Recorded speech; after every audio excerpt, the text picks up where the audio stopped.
Di kota Semarang, di mana panas pesisir bertemu dengan sejuknya angin dari dataran tinggi Ungaran, hiduplah seorang pria bernama Arya. Baginya, setiap sudut kota ini adalah sebuah diorama dalam museum patah hati pribadinya. Simpang 5 yang gemerlap di malam hari adalah saksi bisu dari kencan pertama yang berakhir dengan kecanggungan.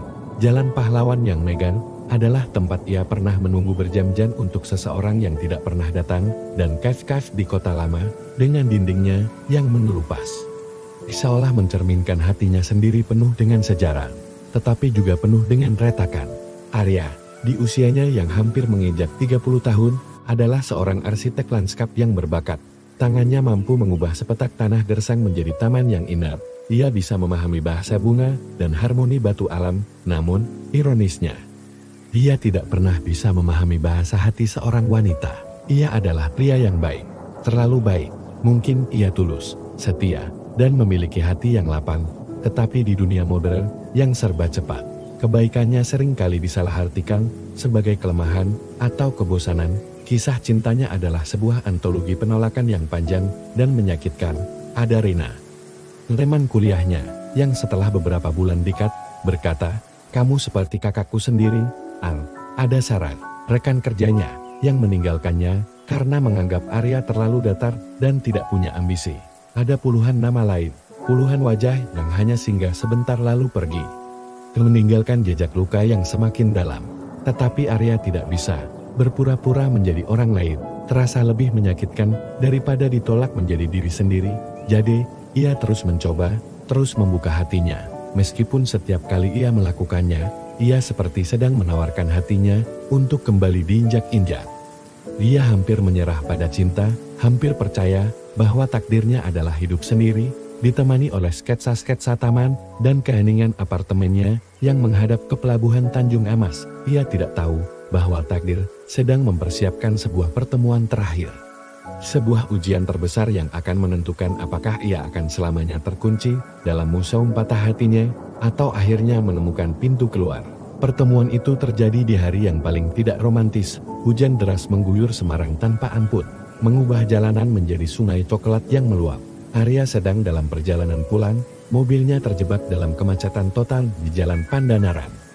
Di tengah suara klakson yang riuh dan pandangan yang kabur karena air hujan di kaca depan, ia melihat sebuah pemandangan yang membuat hatinya tergerak. Seorang wanita, basah kuyup, sedang berjuang sendirian di tepi jalan, mencoba mengganti ban mobilnya yang kempes. Orang-orang hanya melewatinya.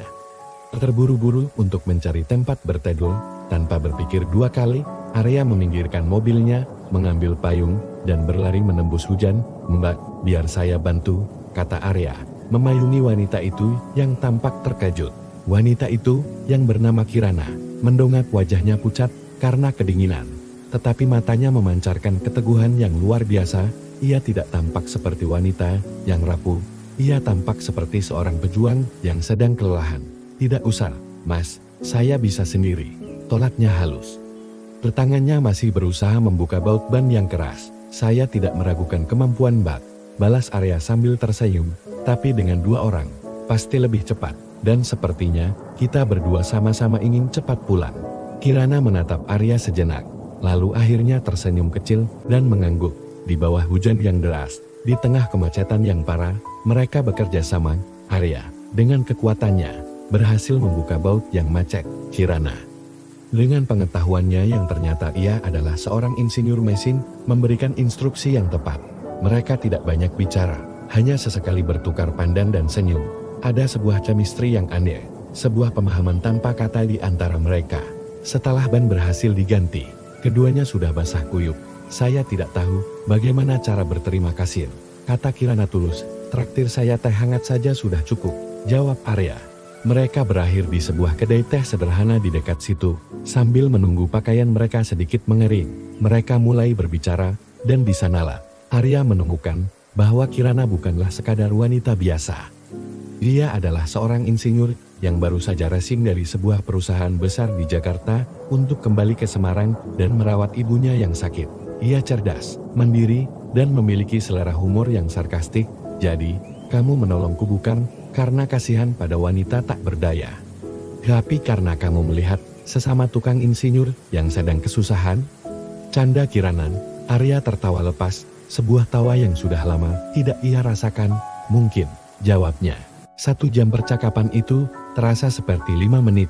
Untuk pertama kalinya, setelah sekian lama, Arya tidak merasa perlu menjadi orang lain. Ia tidak mencoba untuk membuat Kirana terkesan.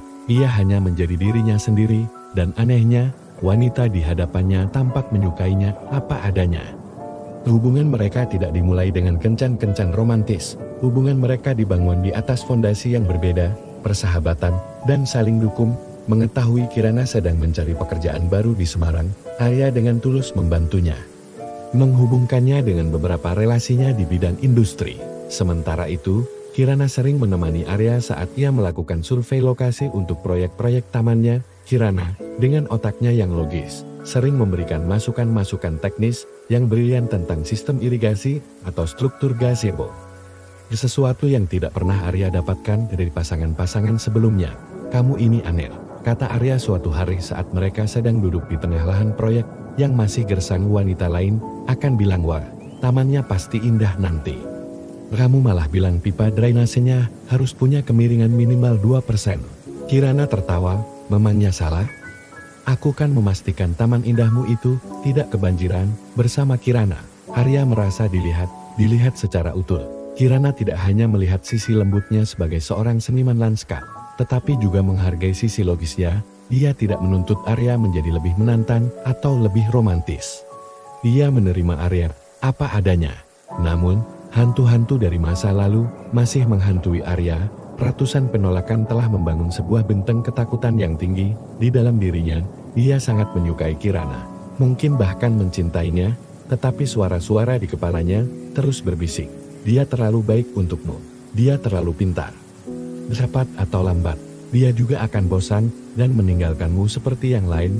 Ketakutan itu membuatnya ragu untuk melangkah lebih jauh. Ia menjaga jarak emosional, tidak berani untuk benar-benar membuka hatinya. Ia takut jika ia menunjukkan perasaannya yang sesungguhnya, Kirana akan melihat kerapuhannya dan pergi. Kirana, di sisi lain, mulai merasakan keraguan Arya. Ia menyukai Arya, sangat menyukainya. Ia melihat seorang pria dengan hati yang tulus di balik sikapnya yang kadang canggung. Tetapi ia juga melihat seorang pria yang terluka, yang takut untuk percaya pada cinta lagi. Suatu malam, setelah makan malam yang menyenangkan, saat Arya mengantarnya pulang, keheningan yang canggung menyelimuti mobil mereka. Kirana tahu, ini adalah sebuah persimpangan. Jika tidak ada yang berbicara, mereka akan selamanya terjebak dalam zona pertemanan yang ambigu ini. Panggil Kirana lembut. Boleh aku bertanya sesuatu? Arya mengangguk. Kamu takut padaku? Pertanyaan itu begitu tajam dan langsung, membuat Arya terkejut. Takut? Tentu saja tidak. Bukan takut dalam artian fisik, lanjut Kirana. Tapi kamu takut untuk benar-benar dekat denganku. Aku bisa merasakannya. Setiap kali kita hampir benar-benar terhubung, kamu seperti menarik diri. Ada apa sebenarnya, Kamu bisa cerita padaku.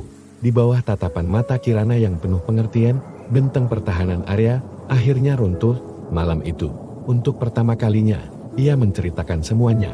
Tentang museum patah hatinya, tentang ratusan penolakan, tentang keyakinan yang telah terpatri di dalam dirinya, bahwa ia tidak pantas untuk dicintai. Ia bercerita dengan kepala tertunduk, siap untuk melihat Kirana menatapnya dengan kasihan, atau lebih buruk lagi, pergi. Setelah ia selesai, keheningan menyelimuti mereka lalu. Ia merasakan tangan Kirana dengan lembut menggenggam tangannya. Terima kasih sudah percaya padaku, bisik Kirana, dan kamu salah, kamu sangat salah. Mereka yang menolakmu, merekalah yang rugi. Mereka tidak bisa melihat apa yang aku lihat. Apa yang kamu lihat? Tanya Arya. Suaranya serak. Kirana tersenyum. Aku melihat seorang pria yang memiliki hati paling tulus yang pernah aku kenal. Aku melihat seorang seniman yang bisa menciptakan keindahan dari ketiadaan. Dan aku melihat seorang pejuang yang, meskipun sudah jatuh berkali-kali, masih punya keberanian untuk menolong seorang wanita asing di tengah hujan deras. Kamu tidak membosankan, lanjutnya. Kamu adalah ketenangan, dan di dunia yang serba bising ini, ketenangan adalah hal yang paling langka dan paling berharga. Aku tidak butuh tantangan, aku butuh rumah. Dan entah kenapa, saat bersamamu, aku merasa seperti sudah pulang. Malam itu, Di dalam mobil yang terparkir di depan rumah Kirana, Arya akhirnya menemukan keberaniannya. Ia menatap wanita di sampingnya, wanita yang tidak hanya melihat retakan di dalam dirinya, tetapi juga membantunya melihat keindahan dari retakan itu. "Kirana," bisiknya, "maukah kamu membantuku membangun sebuah taman yang baru? Taman yang hanya ada kita berdua di dalamnya." Kirana tidak menjawab dengan kata-kata, ia hanya mengangguk. Air mata haru mengalir di pipinya. Malam itu, di tengah keheningan malam Semarang, sebuah taman baru akhirnya mulai berbunga di atas tanah yang tadinya gersang karena penolakan. Hubungan mereka bersemi dengan indah. Bersama Kirana, Arya belajar untuk percaya lagi. Dia belajar bahwa cinta sejati bukanlah tentang menjadi seseorang yang sempurna, tetapi tentang menemukan seseorang yang melihat ketidaksempurnaanmu dan tetap memilih untuk tinggal. Mereka merencanakan pernikahan. Di sebuah pernikahan sederhana di sebuah taman yang dirancang sendiri oleh Arya, sebuah simbol dari cinta mereka yang tumbuh dari tanah. Namun, takdir seolah ingin memberikan satu ujian terakhir. Seminggu sebelum hari pernikahan mereka, saat sedang makan malam di sebuah restoran, di seorang wanita dari masa lalu, Arya tiba-tiba muncul. Sarah, wanita yang pernah meninggalkannya karena menganggapnya terlalu datar. Sarah, yang kini telah bercerai. Melihat Arya yang tampak lebih bahagia dan lebih percaya diri, ia melihat Kirana yang cerdas dan mempesona, dan rasa penyesalan yang tajam menghantamnya. Ia mendekati meja mereka. "Arya, ya ampun, apa kabar?" Sapanya dengan senyum yang dipaksakan. Setelah basa-basi yang canggung, Sarah dengan sengaja mulai membuka luka lama. "Aku tidak menyangka ya, kamu sekarang bisa sesukses ini dulu. Aku pikir kamu akan selamanya menjadi arsitek biasa saja. Maaf ya, dulu aku meninggalkanmu. Mungkin aku yang salah." Arya yang lama pasti akan merasa canggung dan bingung, tetapi Arya yang sekarang, yang di sampingnya ada Kirana, hanya tersenyum tenang. "Tidak apa-apa, Sarah," jawabnya. "Aku justru berterima kasih padamu, dan pada semua wanita yang pernah menolakku. Karena jika salah satu dari kalian menerimaku dulu, aku tidak akan pernah punya kesempatan untuk bertemu dengan calon istriku ini." Ia meraih tangan Kirana dan menatapnya dengan penuh cinta. "Dan aku tidak akan menukar satu hari pun bersamanya dengan seumur hidup bersama orang lain." Jawaban itu adalah sebuah penutup yang sempurna untuk museum patah hatinya. Sarah tampak malu dan segera pamit pergi. Hari pernikahan mereka akhirnya tiba di sebuah taman yang indah di lereng Ungaran dengan pemandangan kota Semarang di kejauhan. Arya berdiri di altar, menunggu Kirana. Ia tidak lagi merasa seperti seorang pria yang tidak pantas. Ia merasa seperti pria paling beruntung di dunia. Saat Kirana berjalan mendekat, diiringi oleh ayahnya, napas Arya tercekat. Kirana tampak begitu cantik dalam balutan kebaya putih sederhana. Tetapi yang paling indah adalah tatapan matanya, tatapan yang penuh dengan cinta, kepercayaan, dan penerimaan saat mereka mengucapkan janji suci. Arya tahu bahwa ini bukanlah akhir dari perjalanannya, ini adalah awal. Ia telah menghabiskan sebagian besar hidupnya mencari cinta dari orang lain, mencari validasi dari luar. Ia baru menyadarinya, sekarang, cinta sejati tidak pernah benar-benar datang dari orang lain.